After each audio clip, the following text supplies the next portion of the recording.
you to the Glover Report right here on WPBNetworks.com. My name is Donnie Glover, and today we have two area businessmen from the DMV. Both are very strong supporters of Be More News and the Black Wall Street movement. Let's go to the older one here, Kevin Setzer. How are you? Great, Mr. Glover. How you doing today? And to the other one. Yes, William Hopson. William Hopson. He runs Ice Tech. Ice Tech is an IT network integration firm based in Baltimore. They do work around the DMV. Mr. Setzer owns Edible Arrangements, Govins, Randallstown. Also, he runs Setzer Capital Management. So, how's the business world going? The business is good, but before we start, I need to present you something, Mr. Glover. I want to present you with beautiful Edible Arrangements. We appreciate that. I don't know if you've ever received one. I've not. We're typically on the giving end, but okay. Well, this is going to be for you. Bless the Lord. Okay. Bless the Lord. All right. How is business? Business is actually pretty good. We're gearing up for the February Valentine's rush right now. Valentine's Day. Valentine's Day, so you know you can't come home empty-handed on Valentine's Day. So we're getting ready for that rush. We're getting all the supplies in. We're getting marketing out, and I just ask that everybody support the business. And you're located? I'm located two locations: 6352 York Road in Baltimore, Maryland, and 3524 Brenbrook Drive in Randallstown. So you're in Govins and in Randallstown? I'm in Govins and Randallstown. The number for the Govins store is 410-377-3051. The number for the Randallstown store is 410-922-6860. Okay. And Mr. Hopson, how's your new year coming? Oh, New Year's great, Donnie. It could always be better, you know, more business, more money, you know, new government coming in. So it's going to be interesting to see this year. And hopefully we got some good reports for you. Okay. Stuff like that coming up. So how has the economy been for you? Gas is down to $2 a gallon almost. Well, yeah, you know, IT work is not. so you know, I like the economy the way it is, the gas and all that, you know, and I like the way the federal government is going, and hopefully the state government falls in place so African American business like myself could get more work, you know, and stuff like that, because as an African American, we hire 98% of our workforce is always black. So if black businesses are struggling, that means our people are struggling, and stuff like that. So, you know, that's why, you know, we got a new governor and all that, and we're putting pressure on all the politicians to make sure that they understand equal opportunity is only going to help them in the long run. So, you know, that's why I'm here promoting black businesses, helping out guys like him, definitely you, and any other business I can help out on the way. What do you do for businesses? I network with them, help them with opportunities, match them with other companies. I partner with them. I try to give them all the information that I have. You know, sharing is always good, because eventually you share enough, somebody's going to help you out too. You know, because nobody that I know of ever got anywhere without somebody helping them. And so sometimes I got to reach back, and that's where I get my blessings. Okay. Who helps you? All of my customers and my clients help me. They help me on a daily basis. But on your team? On my team, I have a team of managers that run the store. So if you come in, What's your whole entrepreneurship? I mean, would your wife, you say, be your backup? My wife is the brains of the organization. She actually He's going to get points for that one. Yep. Valentine's Day. Yeah. Double points. She actually started the Edible Arrangements franchises, and I kind of took over for her after a couple of years. She wanted to go back to teaching. She's a teacher by trade, so she teaches engineering. As I said, she started it, and I kind of took it over for her, and you know, we're rolling right now. Did you ever see yourself? I mean, I've known you since the days of Poly, going back to the 10th grade. To the 10th grade, 80s. Did you foresee entrepreneurship? When you come from White Lock and Brookfield, you don't see entrepreneurship. All you see is destruction. I'm blessed beyond measure. I don't really know how I became an entrepreneur. It kind of fell into my lap, and I ran with it. But you say you from Brookfield and White Lock. Now, Yes, sir. it may be a lot of destruction around there, but a lot of hustlers come through that neighborhood. A lot of hustlers come through there, and a lot of good comes out of that neighborhood. But that neighborhood only gets a bad rep. But a lot of good comes out of that neighborhood. I know a lot of successful people that have come out of that neighborhood. And before we get started, I do want to pray for the Bailey family that had a fire. Tragic fire yesterday. Tragic fire and lost a baby in the fire. Yeah. Yesterday, that Yep. was very disheartening. Yes. And it was strange. Do you hear about fires in that neighborhood? Big, strong houses. Big, strong, old houses, and don't know how the fire started, but And they said that the fire just went. It happened really fast. it happened really fast. Escalated. And they showed pictures of it. I mean, just fire, flames everywhere, coming out the windows and doors, everything. Now that's not far from where your office is, north Yeah, in North Utah. Utah. No. Wow. No, you know, that's What do you tragic. think of that neighborhood? That would be Reservoir Hill, right? That's Reservoir I Hill, think correct. that area has really come up since I, opened the office in 1996 there.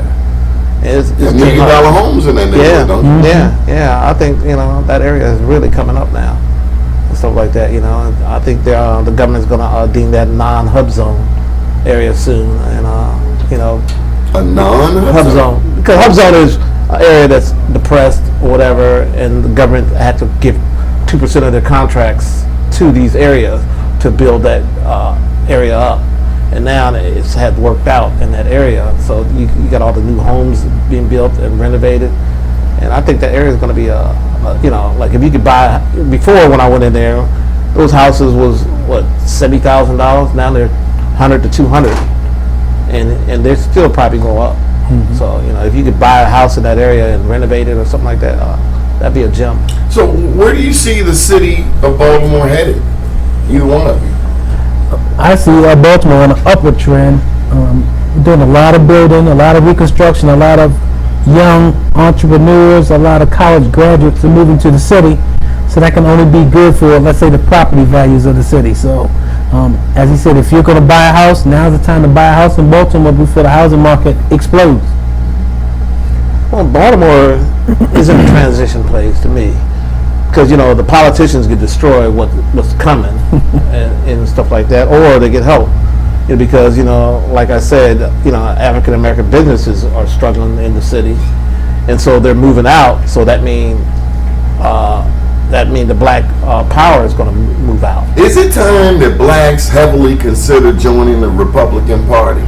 I would rather have the black join the Independent Party, because the reason why, because I want people to fight for our vote, not okay For it, as opposed to taking it for granted. Right. Because we are, Baltimore's 9-1 Democratic city. State of Maryland's 2-1 Democrat, but North Avenue, in most parts now, there's some development in Micah and North and Howard. Right. There's some development up there at Coppin. Right. But by and large, North Avenue hasn't been touched in my lifetime. That's 50 years.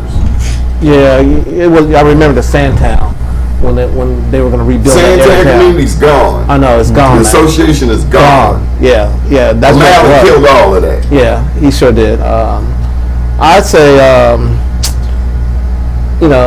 Baltimore, in that area, I'd like to see, the voting goes to independent, because now when they pull those reports out, when they, look at who voted where or whatever, and they see all these independents, they're going to dump money into that area. What do they want? As a part of the Democratic Party, the problem we have is, who else are you going to vote for? So either the Democrats don't vote for nobody, or they come out to vote. Because they don't offer us anything in business or nothing like that. So. Now, I'm not going to be all that nice and polite on Baltimore County. When I look at all of the wealth from Woodlawn to Owens Mills in Baltimore County, do the elected officials understand how powerful? Let's back up. Do the people out there, do the black folks from here, Woodlawn, around to Owens Mills, understand our power just in our spending dollars alone? I think they have an idea, but I don't think they really realize how powerful our spending dollars are. Baltimore County, my opinion, is what we call new money. They're not old money where people have been inheriting money generations and generations and generations. It's people basically just getting a job from Social Security and they get to move out to the county. First generation went to college, they get to move out to the county. So when those families are in the counties, they really don't have tons of disposable money. But the money that they do have, it seems that they're spending it on the cars and the houses. So I think once they realize that the money they have, if they could put it to a more useful way, that then we could get some attention from the politicians, because right now they just see us as consumers.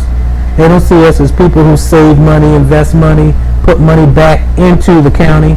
They just see us going out, buying Mercedes-Benzes, buying cars, buying houses, buying luxury items, whatever it is, clothes. But they don't see us actually saving money, putting money back into the counties.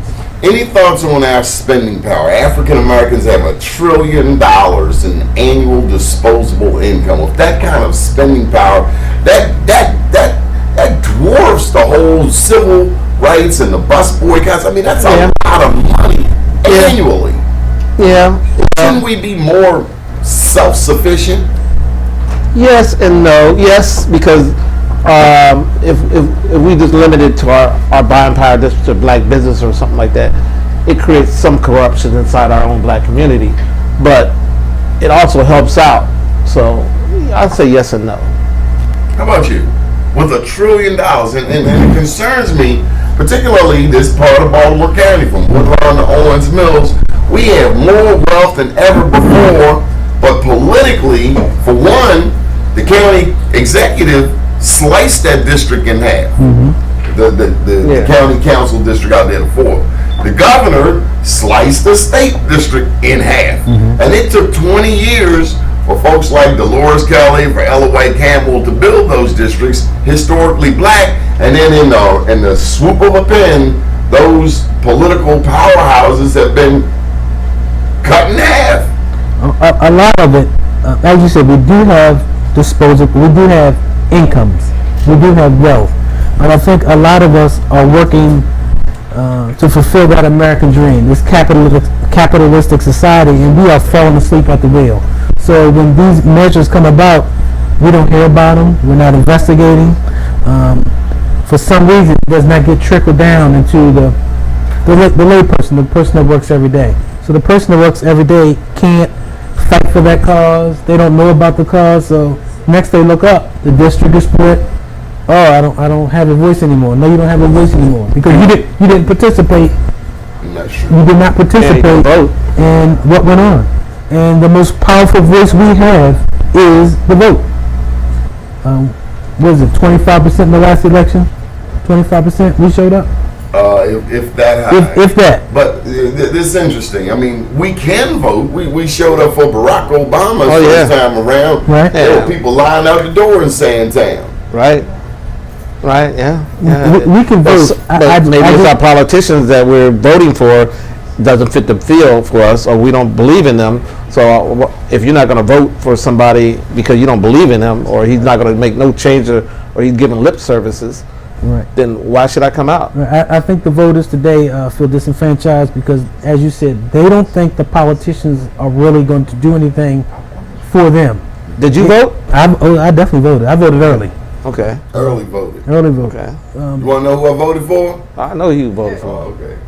I voted for the same person Donnie voted for. I did too. I met the attorney, well, the lieutenant governor, with Mr. Glover, and Lieutenant Governor told me some things that I had never heard.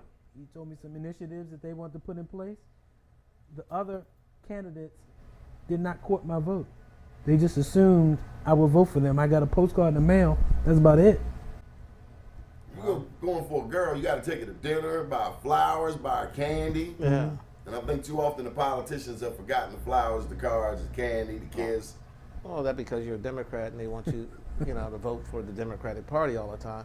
It was kind of disheartening to see the signs that says vote for Democrat. Oh, did you see that? I saw. I was very insulted by that. Right. Are you telling me I don't know who to vote for? Yeah, you just vote Democrat. Just vote for the Democrats. you know, I Never vote for mind the the individual, $200 million whoever it listed is. on the website. Yeah. Right.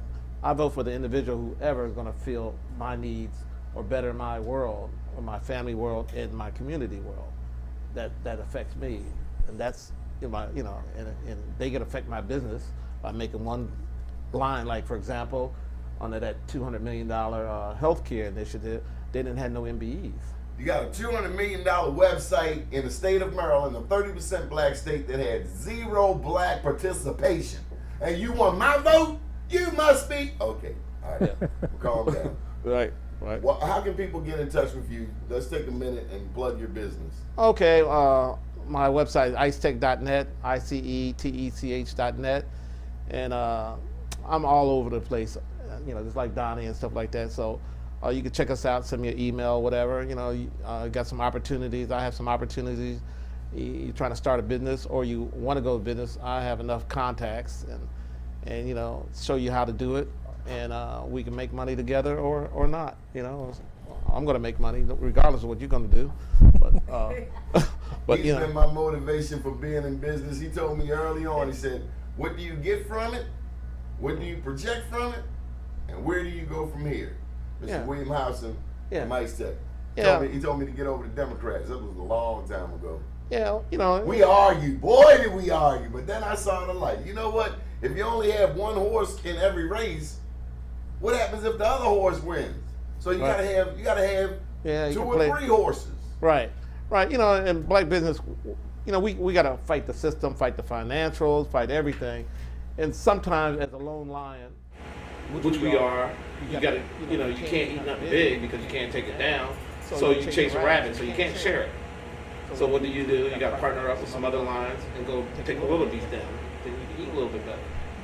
So if you don't continue to market with each other and help each other out instead of being greedy, I'm not greedy. I'm just needy. So with that mindset, you should be able to make a couple million. You think Hogan's going to do right by the black community? If he don't, he'd be out. You heard it right here, folks. Let's put a plug in for your businesses. First business is Edible Arrangements, 2 locations, 6352 York Road. The number is 410-377-3051. Location number 2 is in Randallstown, Maryland, 3524 Brimbrook Drive. Phone number is 410-922-6860. And by trade, I'm a financial planner. I was going to say that. He counts money for a living. Financial planning, my services can be anywhere from retirement planning, education planning, investment planning, insurance planning. He works with preachers too. Most of my clients are churches and pastors. I'm joking. That's the truth. My phone number where I can be reached is going to be my cell phone, 443-865-0994. Because preachers need to know to do all that cash. They're like waiters. They make their cash. Yes, that's You got to true. keep them out the Gucci stores. Yes, that's true. Off the car lots. That's true. That is true. If I ever become president, I might outlaw any new churches in Baltimore. Oops. No, sis, we got a lot. We keep building. Yeah. Enough is enough. Let's get the churches to working, being viable. Right. I'd outlaw gated communities for preachers too. I would outlaw them. If you're going to be a preacher, what would Jesus do? He would not be in a gated community. My name's Donnie Glover, and you're listening to The Glover Report right here on WPBNetworks.com.